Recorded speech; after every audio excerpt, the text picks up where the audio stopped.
And we are back. Blah, blah, blah. With another Chameleon Cinema Spooky Soulmates. That's my theme. That's the title, the official title. That's my What bats. is that your bats? Okay, yeah, we need sound effects. Give me your best harpsichord. No.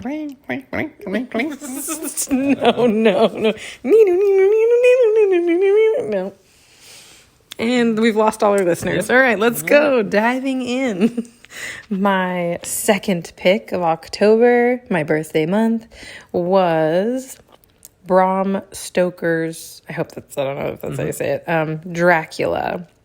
1992, which seems to be a vein of film that I am particularly into. It makes sense. I was born in 89, so like 90s era kind of follows me. Francis Ford Coppola is the director, and I had never seen it before. Yeah, me either. It was I don't know. I don't know if I'd even heard of it before. You introducing it to me? Yeah, I mean, I'd heard of it. I mean, I'd heard the title, and recently I was talking to a friend about literature, and she had brought it up, and I was like, you know what? That would be kind of a good one, I think. So I did little to no research and went for it. That's what we did. Nice. Yeah, all you really told me was Gary Oldman was in it, and I was like, That's all. Yeah, sold. that's all I need to know. Yeah. At least that's funny because I think that's what I thought. I like him as an actor for sure. I think he's very talented, but I am very particular about him in one movie that is my favorite, The Fifth Element. He is like the perfect character in that to me. I have yet to see him do a better role than that one where I believed him so much and liked him so much as the character. I'm sort of not liking him as much in some of these characters that I've seen him in because he was in Lost in Space as well, which he was good. I loved him in that. Yeah, no, I know you do. I'm not saying I just said he's very talented. But I don't know, it's more of the writing of the character than it is him per se. But he's choosing these roles, I guess, in a way, so it's kind of reflective of him as well. But yeah, anyways, let's get into the nitty-gritty of the film as a whole. I want to specify right out the gate, just in case people have a short attention span and shut this off and go to watch this movie or whatever. Right out the gate, warning, lots of sexuality. It drips, it oozes with lustful, sexual gravitas, whatever, and I did not know that. So it almost had me turn it off. We almost actually stopped watching it. Yeah, we definitely stopped after an hour, and yeah, definitely we're considering like, man, do we really want to finish this? Because just the sexual content is enough to not be our cup of tea. Yeah, it's just not our thing. Like I said, violence, gore, sure, whatever. That does not affect us as much, but for some reason, sexuality and that kind of stuff, it's just. And it's not even sexuality in like an intimate way or like kind of like that, sometimes I'm like, okay, whatever, that's fine. But it's when it gets like very like not intimate, when it's lustful, when it's, orgy like, and it's like, what I mean? Like when it gets all like that, I'm really turned off by that in film. So, but my number one first point was it was so stylish. And I feel like that's what kept us in. We were like, you know what? Let's watch it, get through it, and take the good from it because honestly, the stylization was insane. Like it was, I just was like the style. Like, I mean, costuming, set, background, like sets and stuff like that. Set design. You made a comment about how like each frame has like so much, or like each scene has like so much put into it. Yeah. And it's only for like a little bit, and it's like next, and it gives just as much in the next, scene. Yeah, I'd say I haven't watched a movie that paid attention to so much detail or like put in so much effort into every scene as this movie. The recent one that I mentioned was Into the Spider-Verse, they kind of did that thing where so many artists are working on everything that like almost each frame could be a picture that you put up on your wall. And this is kind of like that. Each scene is just lit so well, costumed so well, designed so well, that it's so simple, but it's so, like, for instance... I wouldn't even say that. What do you mean? Say that it's simple. Yeah. I just, like, what the point I made in the middle of us watching was that the intricacy of these scenes that are built were so elaborate sometimes, most times I'd say, and they were sometimes like 2 seconds long. Yeah, that's what's crazy. And it was like, wow, they did all of that, and he clearly directed so well that scene, and went all out for those 2 seconds or 5 seconds or whatever, and it was just very impressive. And the directing choices that he made, like there was a scene with Van Helsing, and he's like mid dialogue, and a crow or raven or something just flies right in front of him, and he doesn't miss a beat and just keeps talking. And I was like, that was a director's choice, someone released that bird across the scene, and they just like kept rolling, and like, I don't know, just stuff like that. It's so Rebels detailed. making an appearance in our in our podcast. It's all the spooky vibes, all the Halloween vibes. I mean, it had wolves howling and wolves in the film. It had ravens. It had thunder and darkness and storms, and just like literally any October Halloween spooky vibes that you would have. That's it's all poured in to this film. And when I was saying simple, it was like one of the scenes that comes to mind is like it was a dark room where almost like or a dark set, you could almost like not even see the background. And it was just like candles in a circle around them kind of dancing. But it was so, and she's in like this, I think, red dress or something. It's so like contrasting and catchy to your eye. But it just seems like such a simple concept. It's like, oh, I want candles all around them while they dance or something like that, in a little circle. Yeah. But it's just the coloration of the film is done really well. It reminds me very much of Tim Burton, where the blacks are black and rich, the grays are rich and contrasting, the reds are just popping. And so like for such a kind of semi-simple color palette that they very much stick to, the things that are supposed to pop out, and the things that aren't just are beautifully painted into the background. And it's just, the style is insane, including the style of the transitions. Like this cinematographer just had some vision, or the director had some vision, I don't know, but like everything was a interesting transition to the next scene, or yeah there was a lot of crossfades that emphasized eyes or circles or lights or whatever, and it was definitely well done, almost choreographed a little well. Too much for me. Yeah, I think it was an era thing. I think there was a lot more editing happening in the 90s than they were able to do in the past. And so I think he was having kind of a field day with this movie. Yeah. So we talked about Gary Oldman, great actor. Then there is our Queen of the Night, Winona Ryder. She was having a time in her career. I mean, she's in Dracula.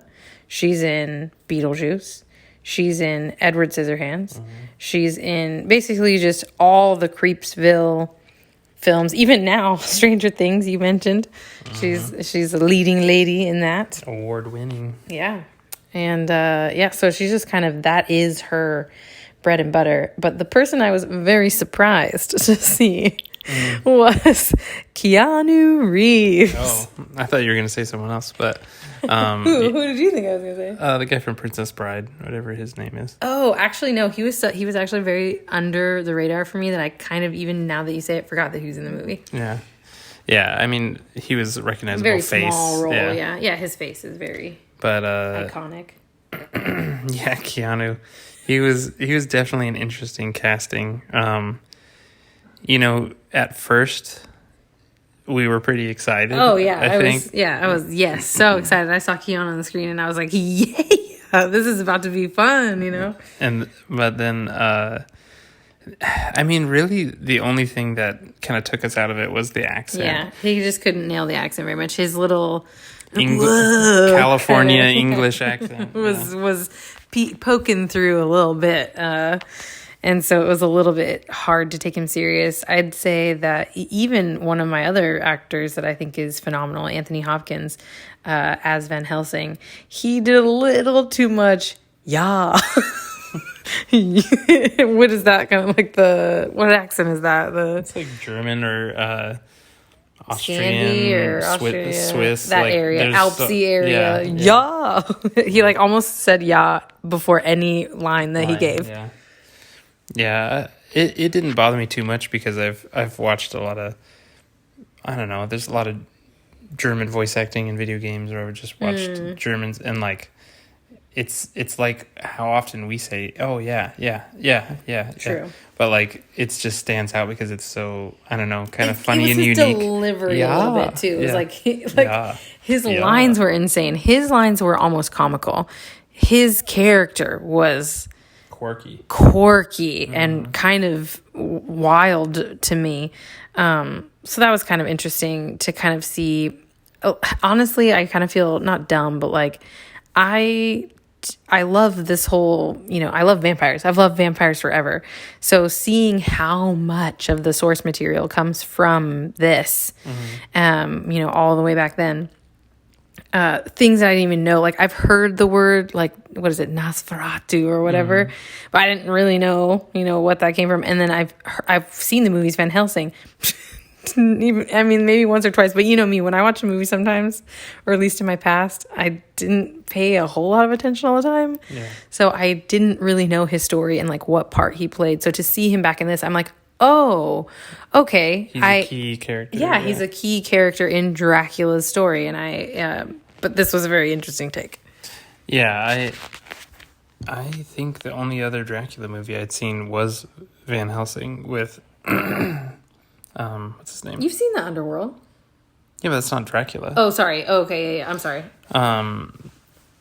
Gosh, what's his name? Who? Anthony Hopkins? No, Van Helsing in... Oh, Hugh Jackman. Hugh Jackman, yeah. And I've seen that movie probably 6 times or so. I've seen it a lot. You like that one a lot. I do like it a lot, but that's the only Van Helsing and Dracula that I know. And so this Van Helsing, I don't know, I liked it a lot. It was very different, and less serious, I think. Like he definitely has his serious moments, but like he has like a sense of humor. He's super quirky and weird, and it's like he lives in this world of terror and darkness and studied it so much that just nothing really phases him. He cuts off the head and he's like, cool, yeah, let's go eat dinner. And talk about what else we're going to do. Yeah. Also, your friend that just died, and that's really hard. Like, yeah, we totally just like staked through the heart and chopped her head off, but now she has peace. Anyways, how's dinner? It's like, what the? And he's like cutting in the cinematographer cuts and directorial choices were pretty supreme, because you have this bloody, slaying a vampire scene, and then the next cut, it literally is him cutting into this and very fatty and meaty, so it's jiggling around as he's hacking through it, like and it's head or like the top of a torso, kind of like it looks super gnarly. Yeah, so that was just all very fun to watch. The part that was hard to stomach, and that I personally would have changed if I was the director, if I could remake this, as soon as they introduce his kind of harem of women, suddenly the tone changes. I will say the part where I forget her name, Bellucci or whatever. She's a very famous actress, greatly because of the way she looks. She comes up under the bed, through his legs, almost like out of the bed. Yeah. She just emerges from between his legs. And I thought that was insanely cool. Like, that was like, but then of course she's topless. And I'm like, dude, I mean, if she was in something lacy, scantily clad, point would have still gotten across. But sure, whatever, we're seeing boobs.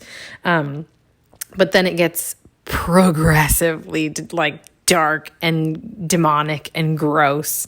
And that's kind of the point where it was shortly after that where we were like, oh, I don't know if we want to watch this anymore. Like, this is kind of gnarly. Like, did that vampire just like bite his penis? Like, I think she did. Oh, and they're eating a baby. Cool. Which I get. It's supposed to show like the darkness of them, and I understand that, but it's when it continues on through the story so much, like somewhat unnecessarily so. Like, the girl's looking at that Arabian Nights book and they're showing you these pornographic illustrations. And then it just, to me, the director's kind of perverse view seeps into the movie a little bit. And I know that because this is Francis Ford Coppola, who's also done The Godfather, who got a lot of flack for putting his young daughter in that movie. And not only was his young daughter in that movie as kind of like the female attractive whatever, she's in that movie getting with her cousin.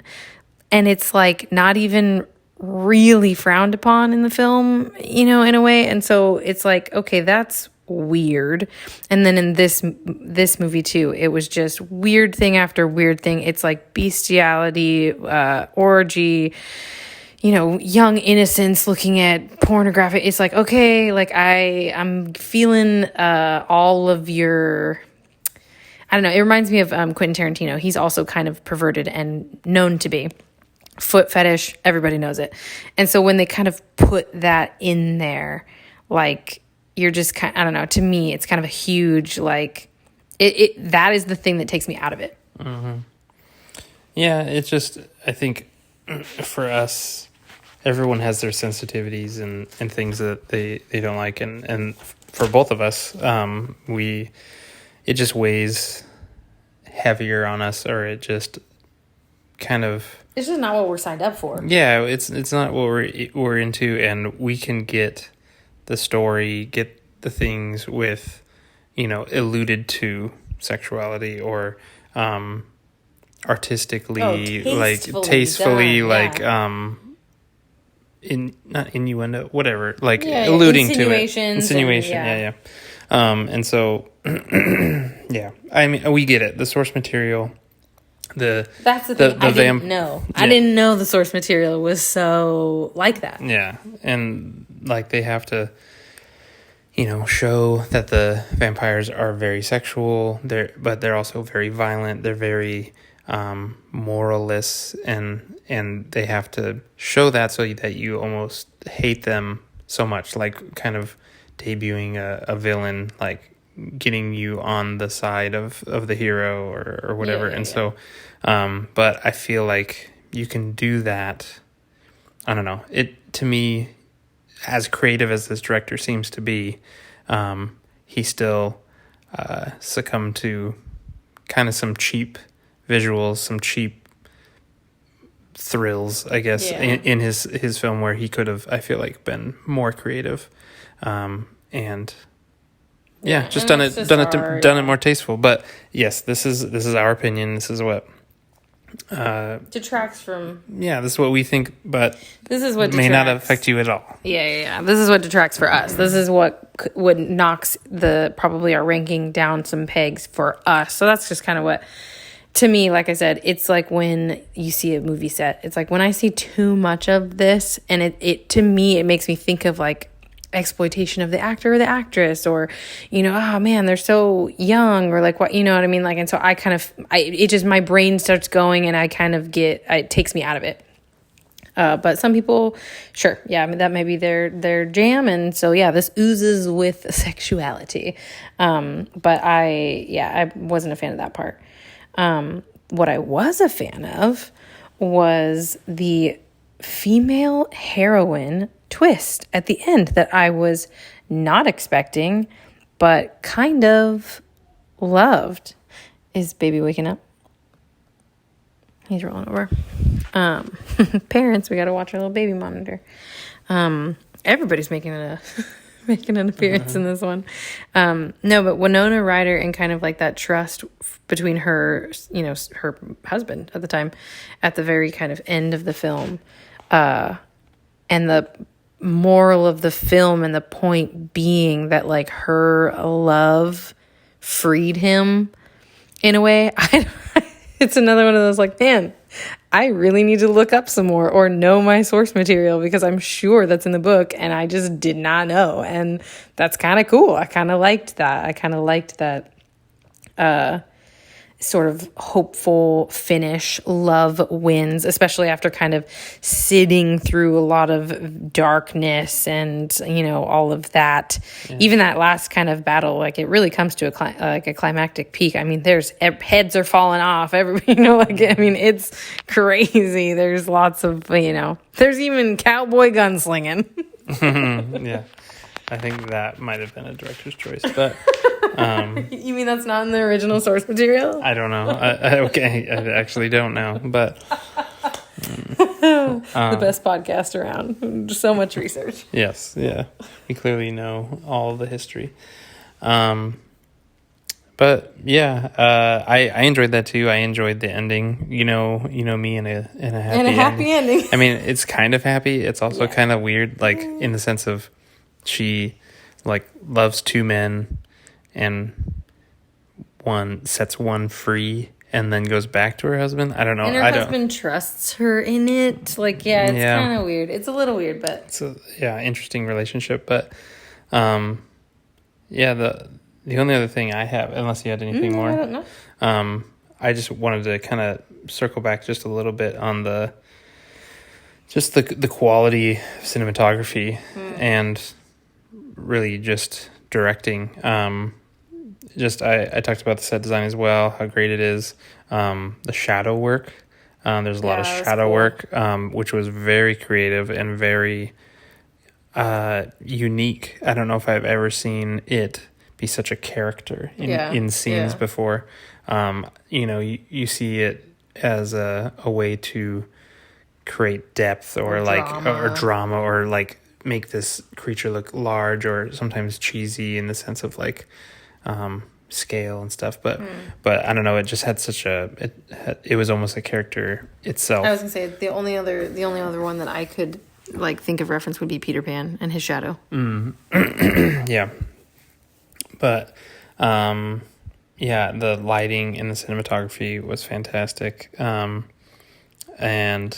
that obviously with the set design, just like everything looked so lived in, so believable. There was some classic looking set stuff where like you can kind of tell that's fake snow or that wall is part of a built set or whatever, but that kind of just takes me back to I don't know, like older movies and stuff, and it didn't really take it out of me. It just made it feel more artsy. It kind of felt regal. It felt very Shakespearean, and I think that's because it's a literary source material, a deeply classical literary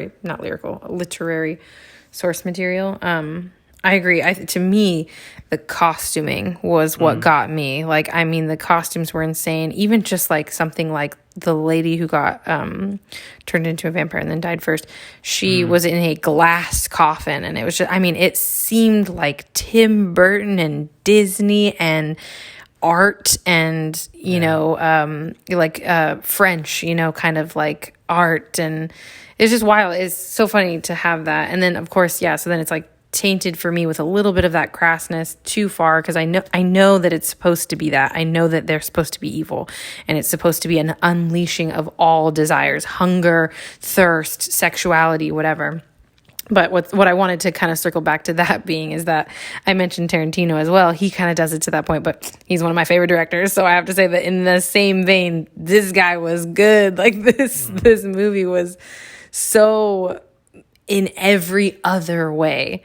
Yeah. So incredible. I was like very just surprised. I was very surprised because I had no reference, but But yeah, and then with costuming, I would say Winona Ryder had some of the best, and then Gary Oldman, like just like his iconic look when he became like the younger version and like healthier version of Dracula. Like I was just like, I mean, those were so picturesque, those moments when you see him. Yeah.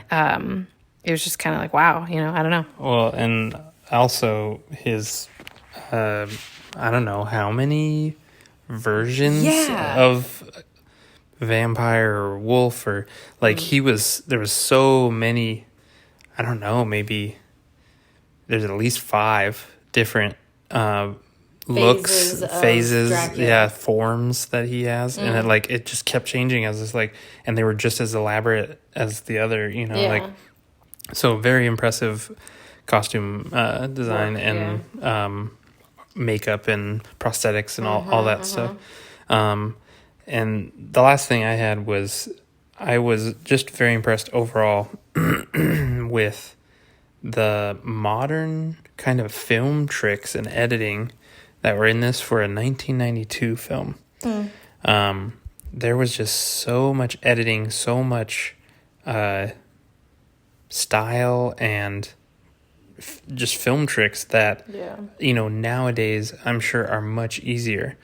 But for back then, I don't know, super impressive with how many things he did, like with speeding up, slowing down, the way things moved. And I'm sure, you know, there was, you know, practical, but there was also some CG even maybe back then. I think, I mean, there was CG just starting to come out. More film tricks. Yeah, but I mean, still, again, how much effort was put into it is so impressive. Like, I mean, it was a passion project, you could tell. Yeah, like even what got me was like when they went back to the streets of London, and he even did a sped up film take, almost like a crank camera, and like, you know, that sped up time, and I'm sure it was just he was using his normal film. I don't think I saw a film ratio change, but I don't know, he just did all these little tricks like that, where it was so impressive that he, you know, was like, oh, and then I'm gonna do this here, and then I'm gonna do this, you know, like you could just see this creative guy pulling out all the stops. Again, it was, you could tell it was passion. It was a passion project all around. And I think, again, it kind of, we like it because we are partial to practical effects. So they are pushing practical effects in this to the limit, to the brink of where you question, how'd they do that? What, you know, was this, you know, was something techie involved, or, you know, kind of whatever. But to me, it kind of reminds me of plays. It reminds me of plays where backgrounds are moving, you know, people are changing the set behind you while you are, you know what I mean? So it was just kind of like, which is really impressive because of timing. You know, the thing about modern film is you can make it work in your own time with editing, where back then you had to time all that crap. Like it's so impressive. Yeah, no, I mean, I think it was beautiful. And then you kind of referencing his different looks, I thought that was interesting too, because like I said, I love like modern vampire films. Vampire Diaries, The Underworld was something that I love very much. There were different ones that I liked or have seen in shows and movies.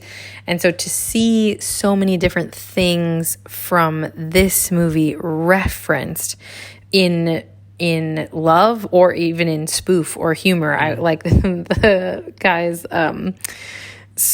his Dracula's look when he has like the two buns on the top of his head that kind of look like boobs. I know that Adam Sandler made fun of it in, I want to say, Little Nicky, where he literally has boobs on the top of his head.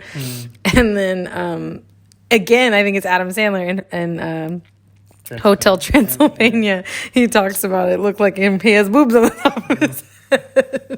And so I just thought that was really funny. But then also, like there's something about the threshold. There's something about the soil of the ground that he, you know, lives on. And again, what actually made us go back to this as well was because we were going to stop watching it, and we saw on Netflix they had Dracula Untold, and we were like, okay, like this is kind of a newer version. Let's check this out.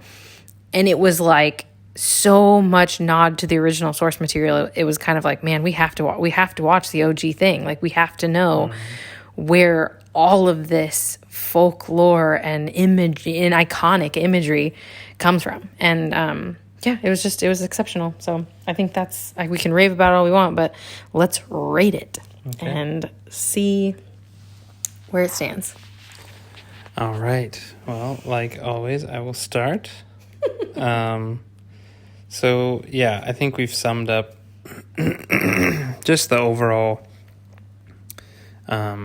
flavor, taste of this thing, and is a very impressive film. We definitely have some things that we don't love, but overall it is a very good film. And so I only knocked it down one peg for those things that I didn't like. But overall, I gave it a 4 out of 5.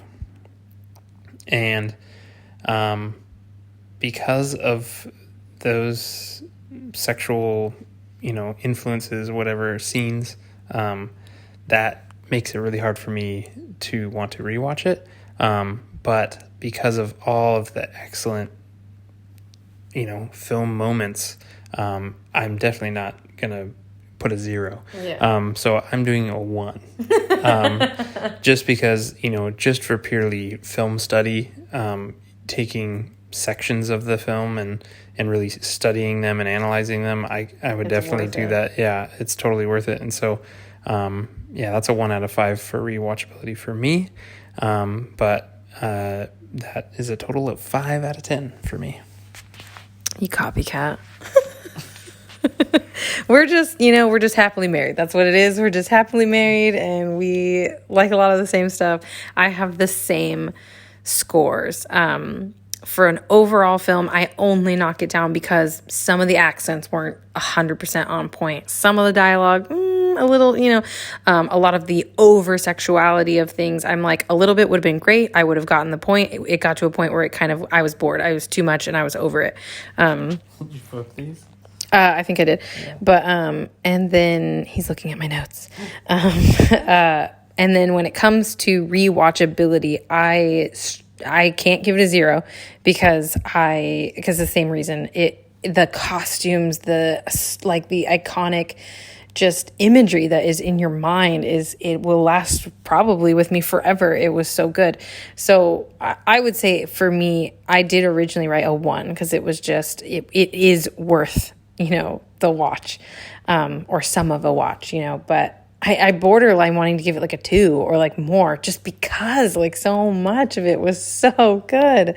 But I think I'll go with my original. My original was the same. So it's a 5. And that's what I love about our scoring system is this is where you see it really shine, is in movies like this where there is something that you particularly, and your scores could be totally different, but any movie where there's some part of it that you don't like, having that rewatchability score can show people like, oh, like they liked it and it was good, but yeah, there's just some stuff that they just wouldn't want to see again. And that's important to know in a film, because like if you buy it and you're like, oh, I'm never gonna watch this again, like why own it? Yeah, why hold on to it? You just rent it when you so feel struck by the mood. So what is it? Bram Stoker's Strokers might be a better name. No, that's the spoof. Dracula has a 5 rating from us. Yeah. But let us know what you think in the comments below. But thank you for listening, and we will catch you on the next Chameleon Cinema. Spooky. Creepy? No. Spooky Soulmates. What? Oh, I didn't know. Goodbye. Goodbye.